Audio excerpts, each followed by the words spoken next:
హల్లెలూయా. దేవునికి స్తోత్రం. మీకు అందరికీ కూడా నా యొక్క శుభాభివందనాలు తెలియజేస్తున్నాను. ప్రియ దేవుని సంగమ అనుదిన ఆత్మీయ ఆహారముగా ఈరోజు దేవుని యొక్క వాక్యం దావీదు రాసిన కీర్తనల గ్రంథం 103వ కీర్తన 2వ వాక్యము. ఆయన చేసిన ఉపకారములలో దేనిని మరువకుము. హల్లెలూయా. దేవునికి స్తోత్రం. ప్రియ దేవుని సంగమ, మరుపు అనేటువంటిది బహు చెడ్డదే. మరుపు కలిగించే దురాత్మ ఉన్నప్పుడు చాలా నష్టపోతారు. దేవుడు చేసిన మేళ్లను, మరి ముఖ్యంగా దేవుడు చేసిన మేళ్లను మరిచేటట్టుగా నీ జీవితం ఉండకుండా నువ్వు జాగ్రత్త పడాలి. ఆయన చేసిన ఉపకారాలు, ఆయన ఏ ఉపకారము చేసి ఉన్నాడో వాటన్నింటి విషయంలో నువ్వు మరచిపోకుండా చివరి శ్వాస వరకు గుర్తుపెట్టుకోవాలి. అలా గుర్తుపెట్టుకోవాలి అంటే ప్రతిరోజు నువ్వు ఆయన మేలులను తలంచాల. ఆయన మేలులను తలంచినప్పుడు నువ్వు మరిచిపోకుండా ఆయన మేలులను పట్టించి ఆయన స్తుతించి ఆరాధించి కొనియాడుతూ ఉన్నప్పుడు ఆ మేలులను మరిచిపోలేదని దేవుడు ఎంతో సంతోషిస్తాడు.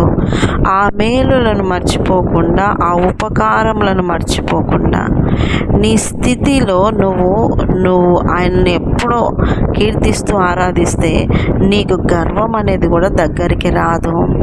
చాలామంది మొదటి స్థితిని మరిచిపోయి దేవుడు ఉన్నతమైన స్థితిలోకి తీసుకుపోయిన తర్వాత గర్వము, అహంకారముతో ఆయన కృపను కోల్పోయే పరిస్థితి తెచ్చుకుంటారు.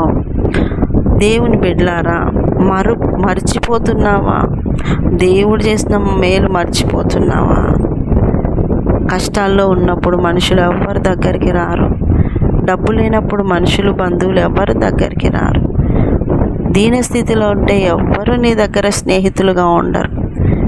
ఆ సమయంలో ప్రభువు నిన్ను చూసి కనికరించి కృప చూపి ఆయన నిన్ను పట్టుకొని నీ చేతిని విడవకుండా నడిపిస్తూ నువ్వు చేస్తున్న ప్రతి ప్రయత్నమును, ప్రతి ఆలోచనను సఫలము చేసి నువ్వు సంపాదించిన ప్రతి రూపాయిను వృద్ధి చేసి నిన్ను బలపరిచిన తర్వాత, ఆశీర్వదించిన తర్వాత, నీ స్థితిగతులన్నీ మార్చివేయబడినప్పుడు, తక్కువ స్థితి నుండి హెచ్చు స్థితిలోకి నేను దేవుడు నడిపించినప్పుడు నువ్వు ఆయన నీ మొదటి స్థితిలో నీ చెయ్యి పట్టుకున్నది మర్చిపోకుండా స్తోత్రాలు చెల్లించాలి. చాలామంది మొదట ఉన్న కృతజ్ఞత దేవుని పట్ల ఉండదు. మొదట చూపిన ప్రేమ దేవుని పట్ల చూపరు. మొదట చేసిన పరిచర్య తర్వాత చేయరు. మొదట ఉన్న తగ్గింపు తర్వాత ఉండదు. ఏదో ఒక విషయములో రావాల్సిన ఘనత రాలేదని, గౌరవించటం లేదని, ఏంటి నేను ఇప్పుడు ఈ పరిచర్య చేసేది, నేను ఇప్పుడు గొప్ప స్థితిలో ఉన్నాను, నేను ఈ పరిచర్య చేయను అనే గర్వము. కానీ నీ మొదటి స్థితి మర్చిపోవద్దు.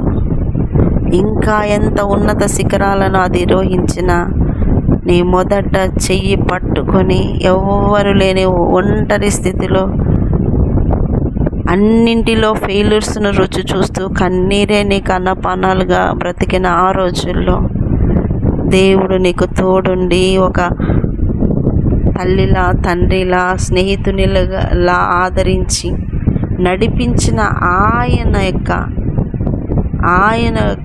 ఆశ్రయమును, ఆయన యొక్క కృపను నువ్వు మర్చిపోవాకు. మర్చిపోయేటువంటి స్థితిలోకి నువ్వు దిగజారొద్దు. అలా ఉండకూడదు అంటే నువ్వు మొదట దేవునితో ఏ రకమైనటువంటి భక్తిని కనపరిచావో, సమయమునిచ్చి, డబ్బునిచ్చి, పరిచర్యను చేస్తూ, ఆతిథ్యం ఇస్తూ, అనేక మందికి భోజనాలు పెడుతూ, తగ్గింపు కలిగి, అందరినీ పలకరించి, ఆరాధనలో కూడా నమ్మకంగా ఆరాధిస్తూ, నమ్మకమైన క్రియలు చేస్తూ, సంఘములో సేవకులతో ఉన్నప్పుడు నువ్వు ఎప్పటికీ కూడా మర్చిపోవు. నువ్వు స్థితి మారేటప్పుడు దూరం చేసుకోవద్దు మొదటి స్థితిలో ఉన్న నీ దేవుని సేవకులని. అప్పుడు నువ్వు ఆయన మేలులు, ఆయన ఉపకారాలు మరవని బిడ్డవు.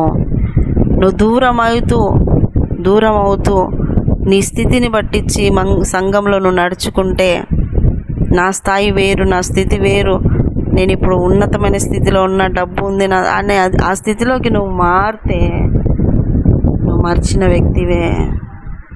కాబట్టి మర్చిపోవద్దు ఆయన ఉపకారాలను, ఆయన మేలులను మర్చిపోవద్దు, ఆయన ఉపకారములను మర్చిపోవద్దు. ఏ స్థితిలో నువ్వు దేవుని దగ్గరికి వచ్చినావో ఆ మొదటి స్థితి ఎప్పటికీ గుర్తుపెట్టుకో. మొదటి స్థితిని ఎప్పటికీ గుర్తుపెట్టుకో. ఒక్కొక్కరి జీవితంలో ఒక్కొక్క స్థితి ఉంటుంది. ఆ స్థితిలో ఆయన పట్టుకొని నడిపించింటేనే ఈ స్థితిలో, ఇప్పుడున్న స్థితిలో ఉండిండావు. కాబట్టి స్థితులు మారొచ్చు, స్థితిగతులు మారొచ్చు, ఉన్నతమైన స్థితులు మారొచ్చు, ఏదేమైనా మార్పు జరుగుతూ ఉంటుంది. అయితే దేవుని దగ్గర నీ మనసు మారొద్దు, దేవుని దగ్గర ఉండే నమ్మకత్వం మారొద్దు, దేవునితో నువ్వు గడిపే ఆ సమయం మారొద్దు, దేవునికి ఇచ్చే ఆ యొక్క ప్రాధాన్యత మారొద్దు, పరిచర్య భాగం మారొద్దు. నమ్మకంగా ఉండాలా.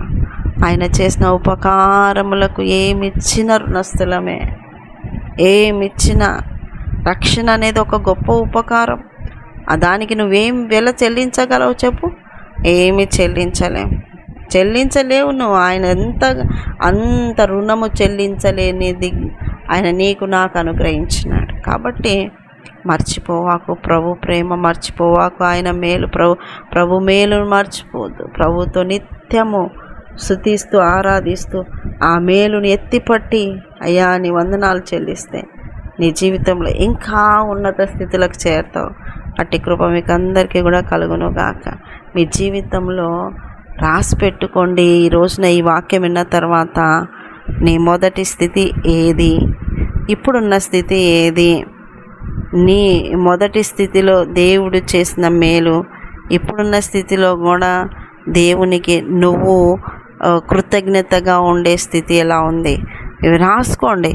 ప్రతిదీ కూడా రాసుకోండి. ప్రభుత్వం నీ అనుబంధాన్ని రాసుకొని ఆ విధంగా దేవుని సన్నిధిలో వర్ధిల్లండి. అట్టి కృప మీకు కలుగును గాక. చిన్న ప్రార్థన చేసుకున్నాను. నీకు వందనాలు. నువ్వు చేసిన ఉపకారములు గొప్పవి నాయన, మర్చిపోలేనివి నాయన. అది ఎవ్వరు కూడా చేయలేని ఉపకారాలు మా జీవితంలో చేసి ఈ స్థాయి వరకు నిలబెట్టి గొప్ప రక్షణ ఇచ్చి నడిపించే గొప్ప దేవ నీకు వందనాలు చెల్లిస్తూ విన్నవారిని దీవించి ఆశించాల్సిందిగా ప్రార్థిస్తూ ప్రతి ఒక్కరికి ఆరోగ్యాలు దయచేయండి, క్షేమం దయచేయండి అయ్యా. ఈ యొక్క పొలాలు వేస్తున్నారయ్యా, పంట పొలాలకు వెళ్తున్న స్త్రీలు, పురుషులు, రైతులు అయ్యా జ్ఞాపకం చేసుకో.